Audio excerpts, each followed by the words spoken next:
You are listening to the Two and Out CFL podcast, a proud member of the Canadian Football Podcast Network. I can't believe he called you a... Grab some poutine and a double-double. It's time for the Two and Out CFL podcast. Now they have to kick it out, and they do! Every week, Travis Currah. Does anybody still care about this podcast? And Brazilian Ty. Hunters are people, too. Talk fantasy football, bring you the latest in CFL news, and sprinkle in a little bit of nonsense. Are you kidding? This is unbelievable! Ready, set, hunt! And we are part of the Alberta Podcast Network, locally grown, community supported. I'm Travis Currah. Brazilian Ty is back. And Ty, we haven't done it for a while. I think we should go to the reviews. I'm tired of being harassed, for one thing. Okay. Every time I'm not on the show. This is from Apple Podcasts. Tim Reimer titles entertaining. You wonder why? Why we listen? Because your surprising, dry humor and sarcasm is stupidly refreshing while covering all of our favorite teams. Look at that. I'm assuming that's for me, because I don't find you hilarious at all. Oh, you... From that might be your first angry elk of the year. From Wally Walker, a great CFL podcast. I love this show, but I don't know why. That seems to be a recurring theme. Yeah, I like it. And from Jamie T, fantastic show. What can I say about this show that hasn't already been said? Two smart, knowledgeable hosts. One's great, the other is kind of... They play off each other well to create an entertaining hour of CFL content. I can't believe he called you a... How did I know that you were going to take that side? And Ty, we got a mailbag question from the website, twoandout.ca. Of course, you can visit and do that as well. It's from Bill. I just want to throw it to you. You post the fantasy preview and the recap every week. What do those numbers mean is what he's asking. And I think this is good information for everyone. To be honest, I don't even know. So basically, you have taken the player's career on the CFL Fantasy website, and then you put up the average of the points per game, and then you update it for that coming week, and say it's Andrew Harris versus Edmonton. You look at his historical performance against Edmonton, so that's the second column, and then it goes opponent points / all. What's that one mean? That is what their opponent is allowing against that specific position group. So what the defense is allowing against running backs, wide receivers. I mean, the wide receiver numbers are obviously inflated because, sometimes you have 70 points and there's 7 or 8 different receivers. But when the running back gets receptions, that still counts under the running back stats. Right. So it's just specifically the wide receivers. There you go. Thanks for sending in that question, Bill. Of course, you can as well at twoandout.ca. This episode of Two and Out is brought to you by the Alberta Association of Optometrists, proudly celebrating a century of caring for Albertans. It happens. 1 in 4 school-aged kids has a vision problem, yet 80% of learning is visual for a child. That's why booking family eye exams with an optometrist helps ensure learning success. You can't detect hidden eye problems, but your optometrist can. Alberta health coverage towards annual eye exams is available until your child's 19th birthday. Book your family's eye exam today at optometrists.ab.ca. The Alberta Association of Optometrists represents almost 800 doctors of optometry in over 80 communities across Alberta.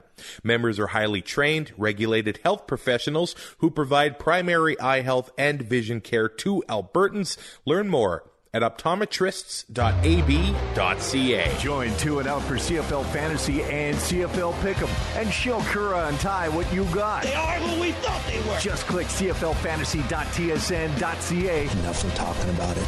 There has to be consequences. and Pick'em.cfl.ca. All right, I can't quite believe it, Ty, but here we are, week 7 of the CFL season. It is just flying by right now, and it's a doubleheader on Friday and Saturday. We start at Tim Hortons Field. The Hamilton Tiger Cats, as of right now, 2.5-point favorites over the Calgary Stampeders. They're only half a point favorite now. Oh, that updated, did it? So that's a waste of a line move. It's now a pick 'em because you cannot push half a point. I don't even know why they changed that. I locked in at the Stampeders plus 2.5. I got to be honest, I'm pretty happy with that. That's probably the bet of the year. Okay, I'm not that confident. Unless you got Shohei Ohtani at plus 3,500 for AL MVP. The over-under for this one set at 40.5.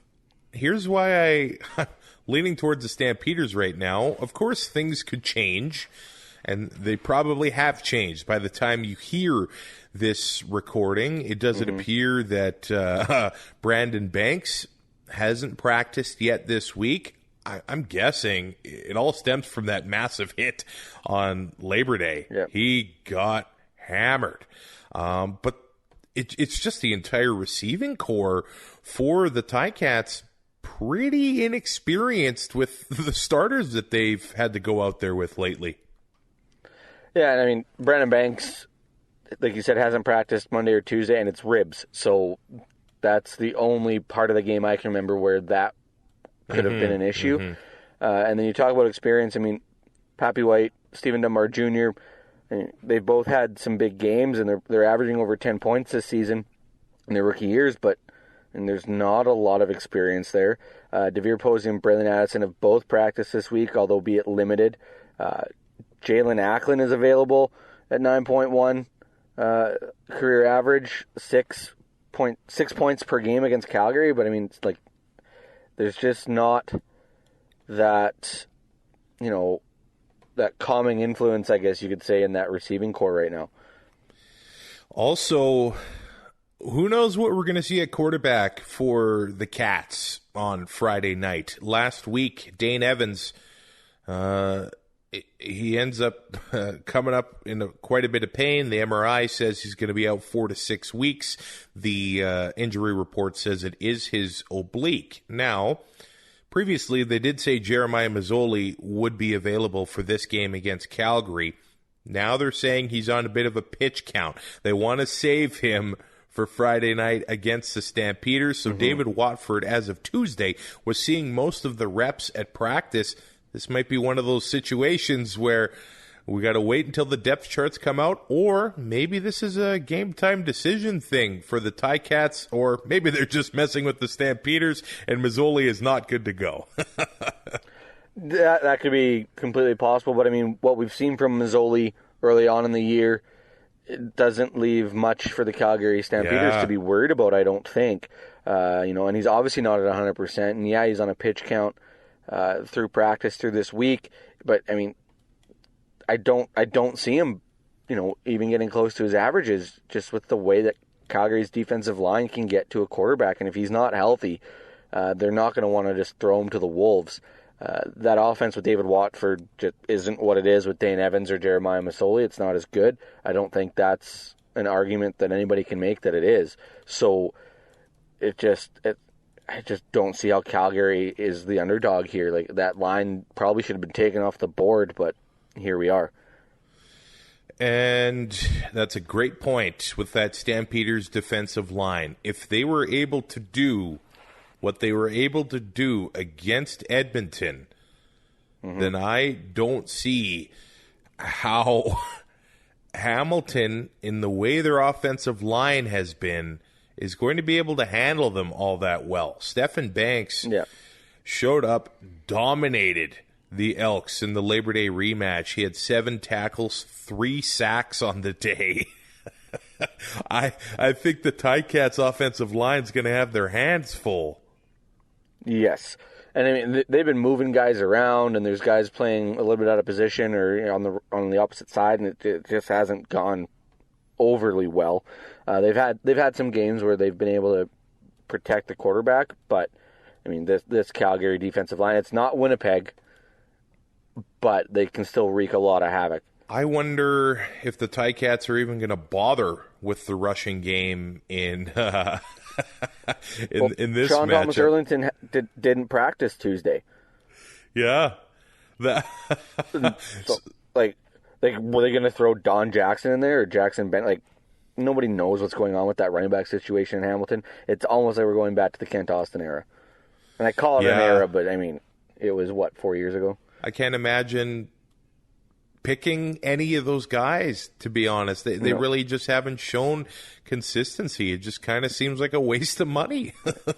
Yeah, and I mean, Sean Thomas Erlington's career average is 7.6 points per game, and then against Calgary averages 6. But like we said, yeah, that defensive line can put pressure on a quarterback. Well, they can stop the run too. They disrupted a lot on that in that line play. So I mean, yeah, and just the way Hamilton's offense right now is going, it's just so pass heavy that trying to establish a run just hasn't happened.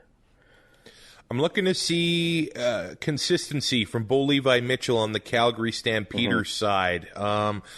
He comes back from injury against Edmonton, and in the first half still didn't look right. I don't know if it was him testing out the leg, being a little bit nervous, not having the timing down with his receivers.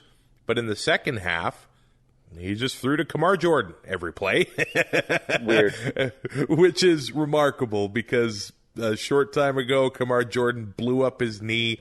He's been back performing to his ability. It seems like there's nothing wrong with that knee. And I want to see if they can start to figure out Markeith Ambles here. Ty against Edmonton, 17 targets, 5 catches. Yep. Yeah, a little not the best game when you're looking at your catch percentage. He needs to figure something out. Maybe him and Bo just need to get on the same page a little more. With the time Bo has missed and the year off, that definitely doesn't help. I mean, nobody's going to be Kamar Jordan in that offense other than Kamar Jordan. Just, the sure hands, big target.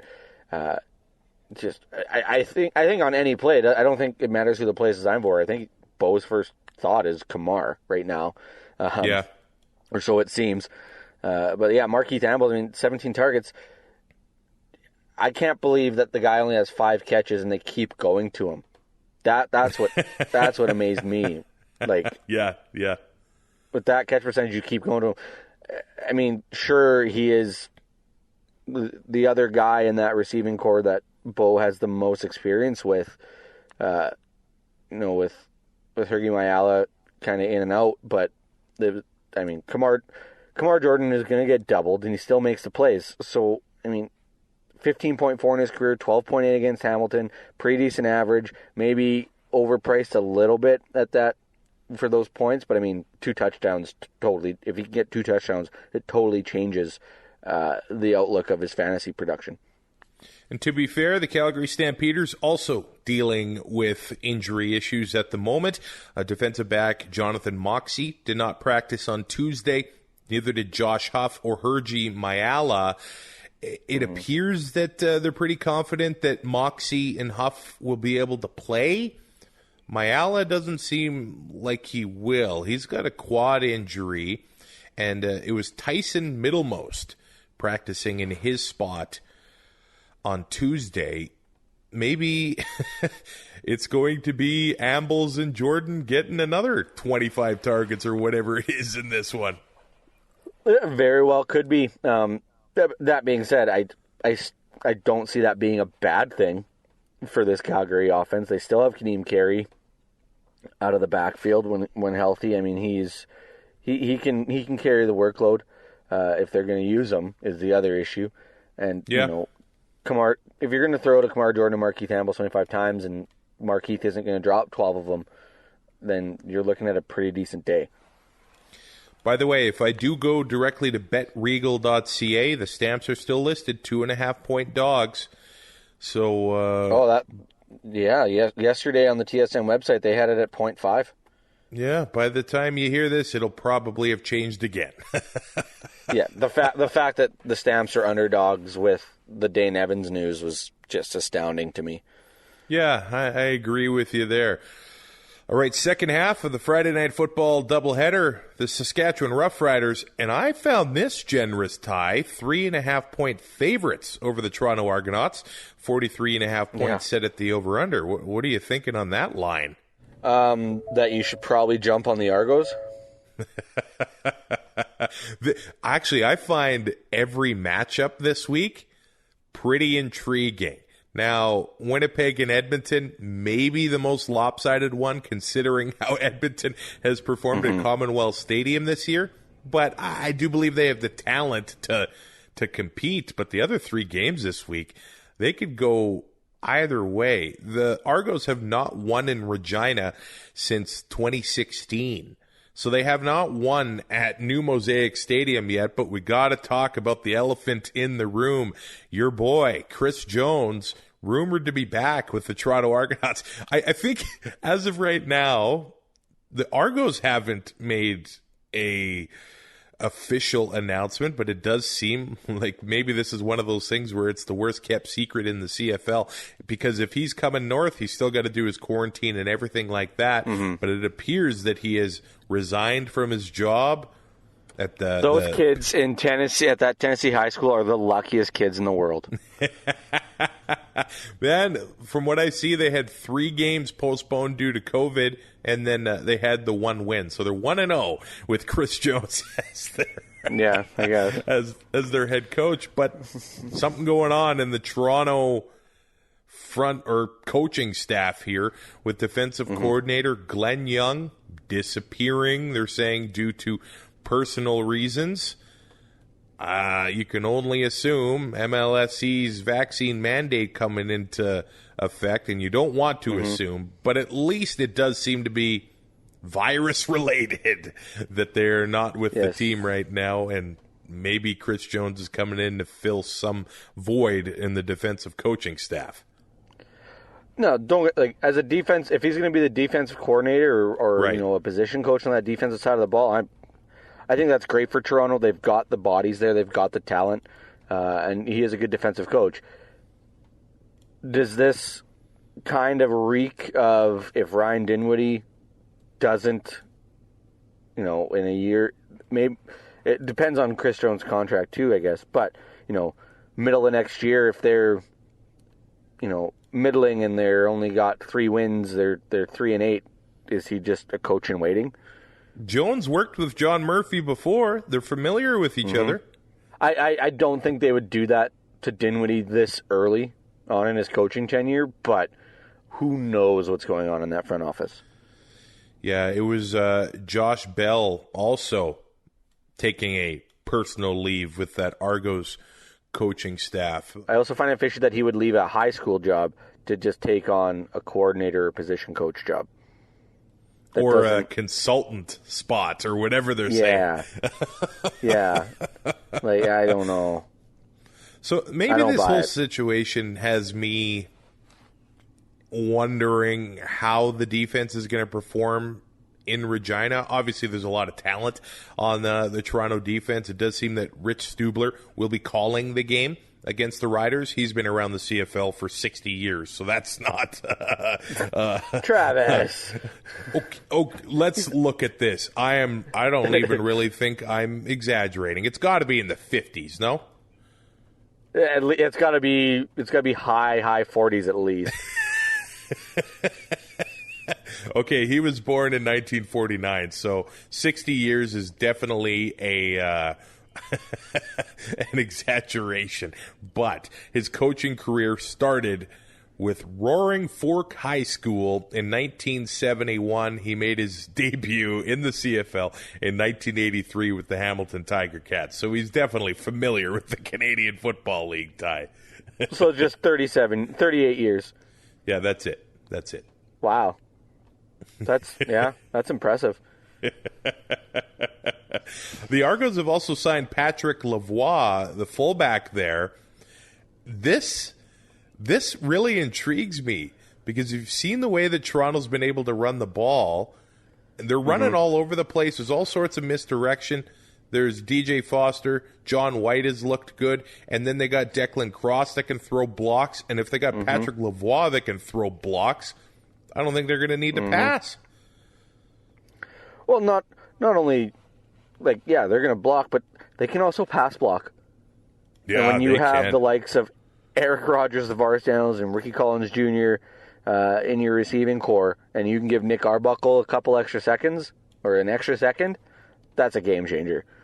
Now, when we talk injuries, Saskatchewan is dealing with a lot right now. And to some pretty important players. Yeah, that's it. They're starters. They're not just depth guys. So there's a lot of tests happening for Saskatchewan right now. Now, on Tuesday, Cody Fajardo was seen working with the starters, but limited. It did seem that Isaac Harker was getting most of the reps at practice. We'll see how he is for Friday. It is a short week coming off the Banjo Bowl, Ty. A little bit of a short week. He leaves the game with a concussion. That's been confirmed. We're not assuming. For him to be practicing already leads me to believe that, I shouldn't say it wasn't serious. It wasn't as bad as, some other concussions or some other injuries that we've seen. So that's somewhat of a good sign. I'm just hoping they're not rushing him back. Yeah. At the same time, I fully understand if they are rushing him back because you do not want Calgary to catch you. Man, this West is... It's not great other than Winnipeg. Yeah. People bitching and moaning about Saskatchewan dropping that far in the power rankings. Well, yeah, that makes complete and utter total sense. But everybody else is just that mushy middle, and then Calgary at the bottom. Right. Calgary's not out of it. They're still the best coached team, or at least the top 2 or 3 in the CFL, and sometimes that will even out at the end of the day. Mm-hmm. Oh, yeah. And they string 2 or 3 wins together in Saskatchewan here on a 2-game losing streak. Possibly could be 3 this week. That's totally different. It's a totally different looking West Division. So safety Mike Edam ended up leaving the Banjo Bowl holding his wrist. Well, he was seen at practice with a cast on his arm, probably going to be out. Ed Gainey was not at practice again on Tuesday. Purifoy was. Eli Buka drafted in 2016 for the Riders. I know a lot of Rider fans have hopes that he'd be able to start for the team. Get a Canadian in the secondary would be good for them, good for the ratio. I'm wondering if the Argos are going to... Yeah, I'm wondering if the Argos are going to try to test him a little bit there and go deep on the Riders pretty early. I think you have to if you're Toronto. That secondary banged up. You got the likes of, Edam and Gainey out right now. It just kind of opens the door for somebody like Eric Rogers. Like I said, Eric Rogers, Tavares Daniels, Ricky Collins Jr. right now. You look at Edmonton with those names, maybe. I don't see, especially getting the red zone. Is there a better target than Eric Rogers right now? I don't know. I don't think so. And I really feel like Toronto's going to be able to move the ball on this defense because they're so banged up. The Rough Riders have given up 10 completions of 30 yards or more. Yeah. That is the second most in the CFL. The Red Blacks, Ottawa. The Stamps, have given up 11. And Toronto's actually also given up 10 as well. Well, maybe they didn't get better releasing Alden Darby. Okay, that's something to mention because the Argos trade Alden Darby to the Bombers for an offensive lineman, Terry Poole. Yes. And Darby's been starting for Winnipeg. Poole just got released. Yep. So of course he's not going to look great against Eric Rogers. What were you expecting? Now, the Rider defense taking more hits. It seems that Garrett Moreno on the defensive line won't be able to play. He's got a knee injury.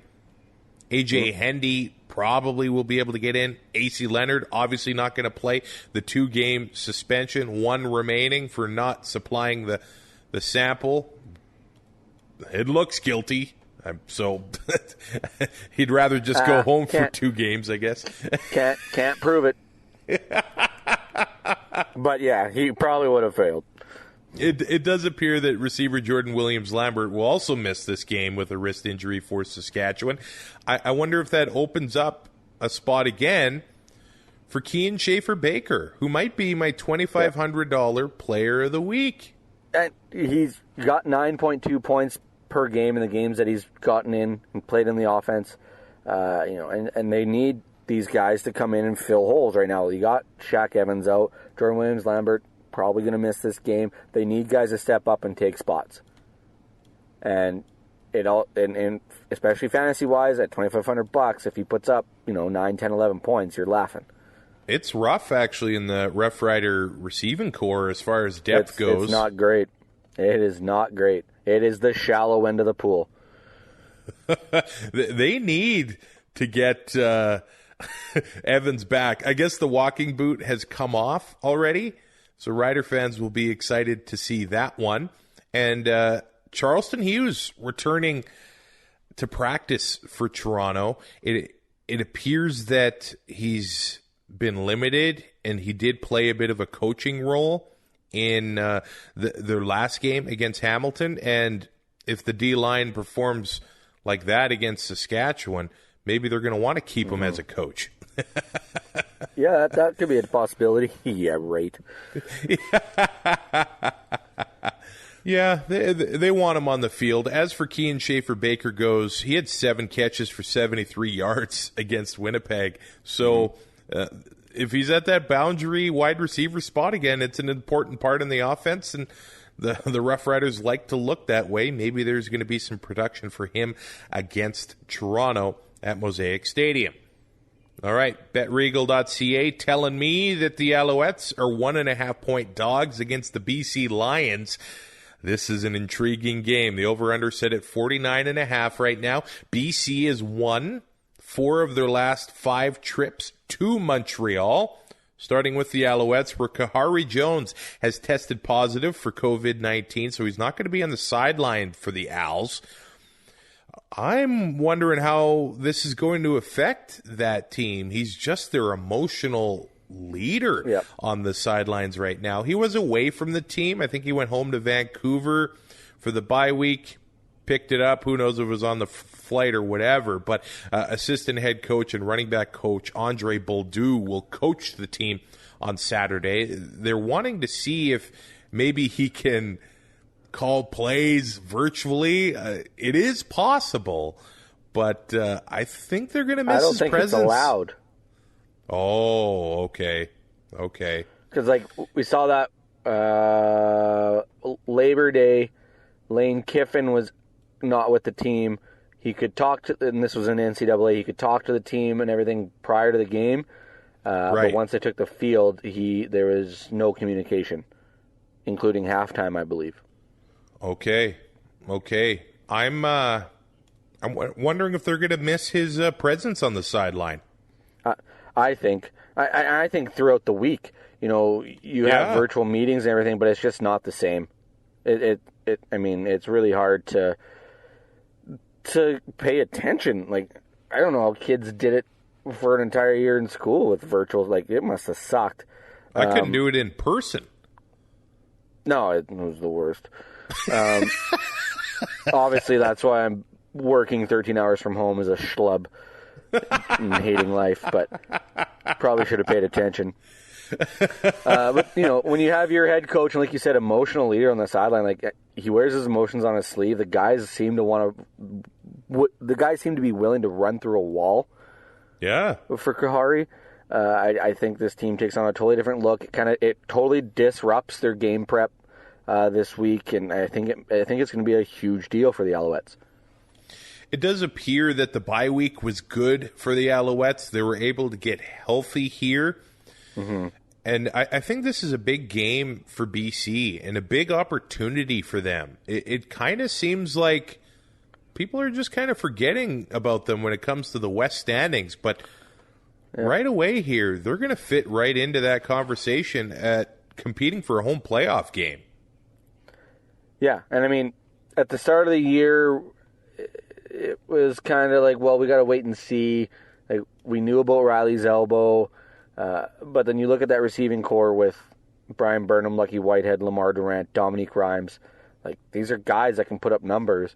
And now that Riley is, what do we call it, 75, 80%? I don't think he's at 100. I mean, he's been limited in practice every week. Yeah, they were worried about him in warm-up last week, too. Yeah. But, I mean, these are guys that put up numbers. They have Michael Riley at quarterback, who is starting to look like Mike Riley. And they're putting up points. They're moving the ball down the field. Yeah, I know it was Ottawa last week, but still, it's not that easy to score points in this league. So, them being ahead of Saskatchewan in the power rankings, everybody bitching about it. It's like, well, it makes a lot more sense in Saskatchewan being 2 or 3. As long as Lucky Whitehead keeps wearing that multicolor hat with like the propeller on top and riding that bike. Yeah.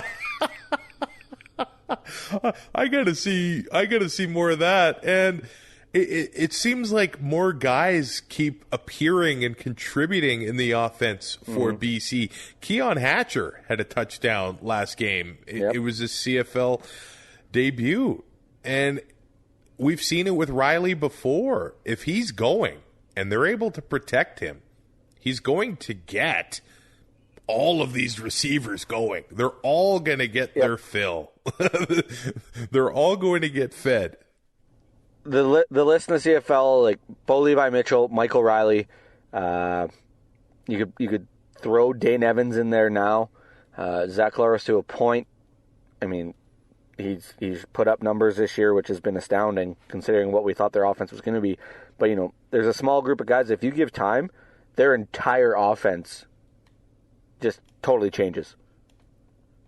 And that can be said for any quarterback, but I mean, those 4 especially, like it's night and day. And like you said, Michael Riley gets everybody involved. He spreads the ball out. Like Keon Hatcher, I would be astonished if anybody put him in their lineup last week. Like guys like that kind of coming out of nowhere and getting points. Like, I mean, that's what Michael Riley can do with an offense. Since Javon Catoy has gotten into the lineup, to be fair, both games were against the Ottawa Red Blacks. 9 catches, 162 yards, and 2 touchdowns. All I hear is that they're undefeated with Javon Catoy in the lineup. Yeah, we haven't seen Lamar Durant at practice yet. He's going to keep being able to get into the lineup and making his case. Yep. And that big receiver, I love watching this guy play. Especially, it doesn't seem fair when he ends one-on-one with a quarterback in the open field trying to tackle this guy. It doesn't seem like a good situation for the DB. No, not a situation I want to be in. He's averaging 6.8 through his career, 4.5 against Montreal. Not gaudy numbers, but if he's going to be consistently part of this offense, those numbers are going to go up. The Montreal Alouette defense has been giving up a 106 yards a game on the ground. Can the Lions get Shaquille Cooper going in this one? There have been moments where they've had to back him up and recover some of his fumbles, but he does present a pretty good value on CFL Fantasy. He's just over $5,000. He did have 9 carries for 41 yards last week.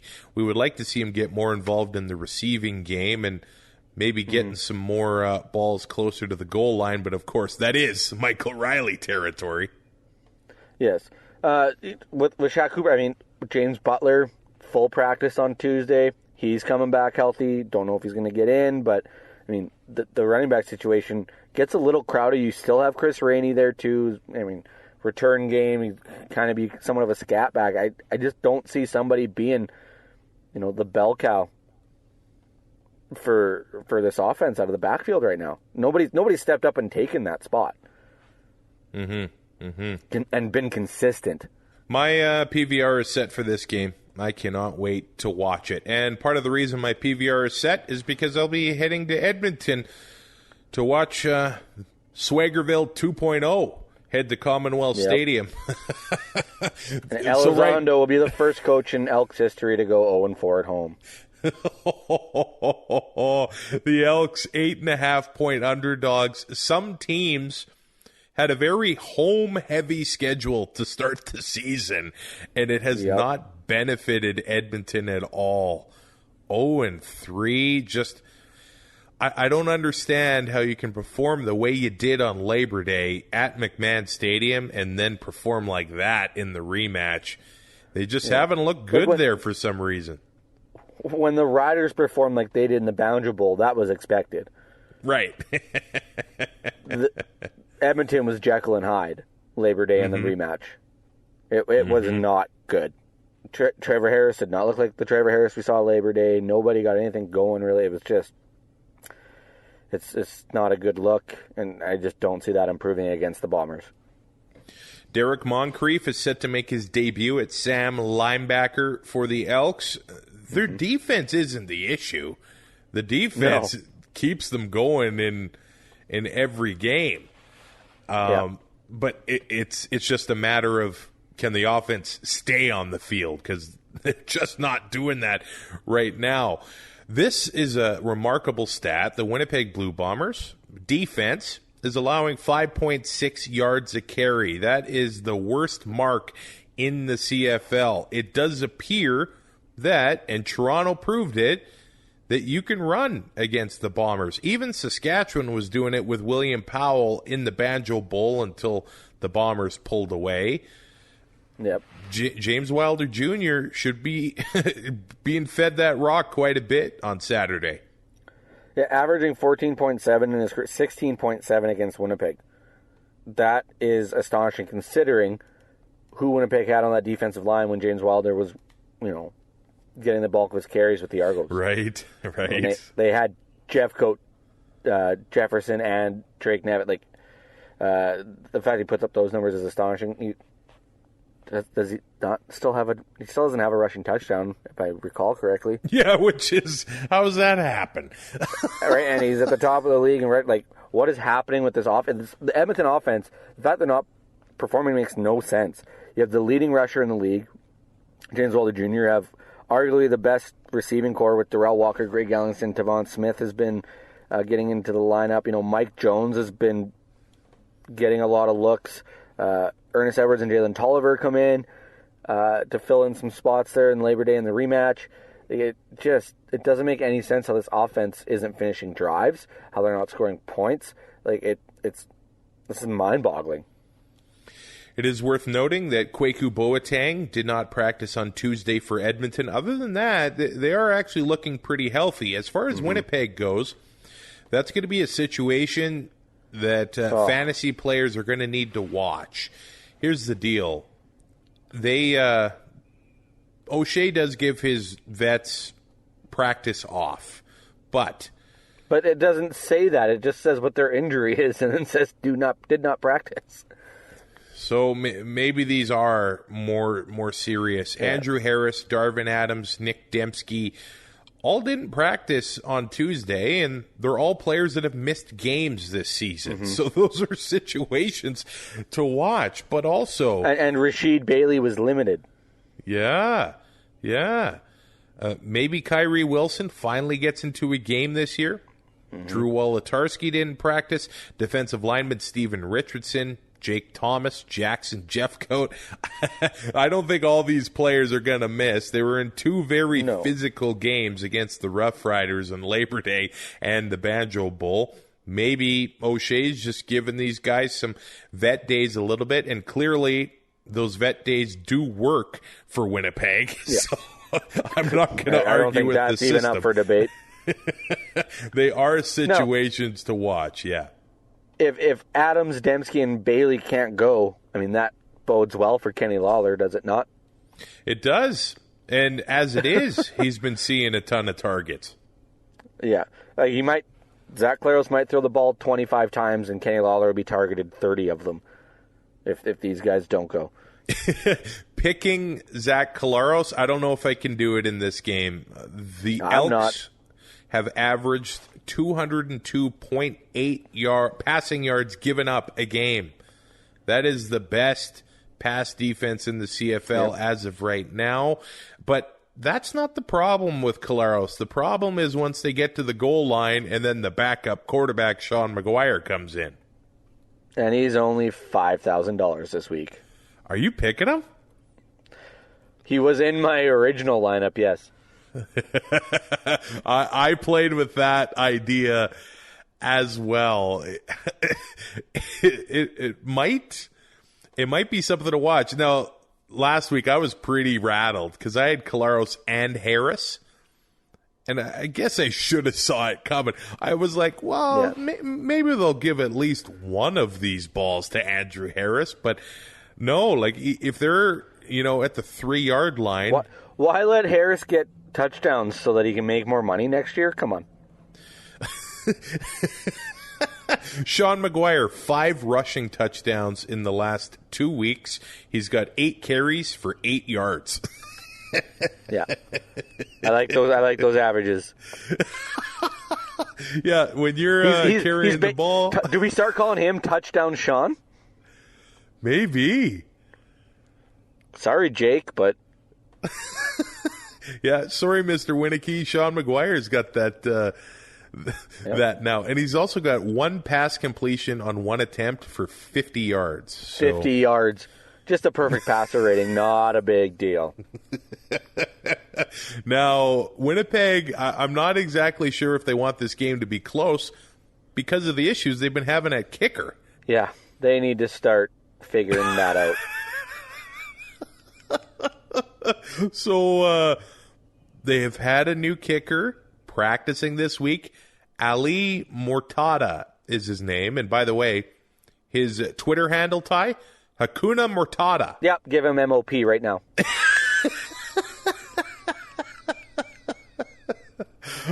This is going to be a physical game. It's going to be a physical battle. It's all about whether the Elks are going to show up at Commonwealth Stadium. Like, I don't know. Does Elizondo have to put him in a hotel and say, okay, we've seen hockey teams do this in the playoffs. Even if they're at home, they put them up in the hotel and treat it like it's a road game because they've just been playing better on the road for some reason. Edmonton's got to figure something out. Yeah, put them at the Sutton place where, during the bubble, the AC quit. Put them in there. All right, Ty. The Canadian Football Podcast Network Fantasy Challenge this week. I had a big win against Andrew from the Turf District, 2-4. And he still came on the show. Yeah, he did. Props to him. Now I'm up against Rod from the Wood Cookie Sawcast this week. He's 3-3, so I'm going to have an opportunity to move up in the standings here. What's your fantasy roster looking like at this point in time? Michael Riley, DJ Foster, Andrew Harris. I mean, I'm waiting for depth charts, basically, that could change to James Wilder Jr. in a hurry. Rashid Bailey, because he's the only healthy receiver, it seems, right now that I could afford in Winnipeg. Javon Katoy, Curly Gittins Jr. at $2,500, and the Argos defense with $608 left over. I really like your lineup right now. I'm looking at quarterback Nick Arbuckle, and the only reason I'm looking at him is because he's going to throw 6 touchdowns. I got Kadeem Carey and Shaq Cooper as my running backs, Ricky Collins Jr., Javon Katoy as my receivers, Tim White as my flex, and that Calgary Stampeders defense has my defense. I just see the defensive line in Calgary having 6 or 7 sacks. That's just so much money for a defense. It is. That isn't playing Ottawa. Hey, I spent a lot on Winnipeg last week, and they had double digits. If the Stamps get double digits, that is also fair. I'll be all right. I only had $53 left over. And I'm also going to be watching the Ricky Collins Jr. situation. He took a knee a few times last week against Hamilton. Mm-hmm. His knee is clearly still bothering him. But Nick Arbuckle likes to go that way. He had 8 catches against the Ticats. In week 3, he had 5 catches against the Bombers. If he's going to have 5, 6 catches or whatever, he'll produce in his return to Mosaic Stadium. Who are you picking to win the games? Because you're the same as me, it looks like right now. All road teams? Road sweep. I don't like Stamps going against that Hamilton. I guess we call it an offense right now with David Watford. Doesn't bother me. Argos should beat up on the Riders the way everything's going. The Lions, I just don't see them losing this game. And the Bombers, I mean, the way Edmonton has played at home and played last week, it just makes sense. Well, here's the question. Are you with Winnipeg minus 8.5 or no? Yes. Wow. Because, Sean McGuire is going to score 3 touchdowns again. And Edmonton can't. I don't understand how it's been 30 years and Edmonton can't finish a drive. 30 years? Hey, the over-under's at 38.5 for that one, too. Where are you leaning there? Oh, man. I want to say fair over. Line.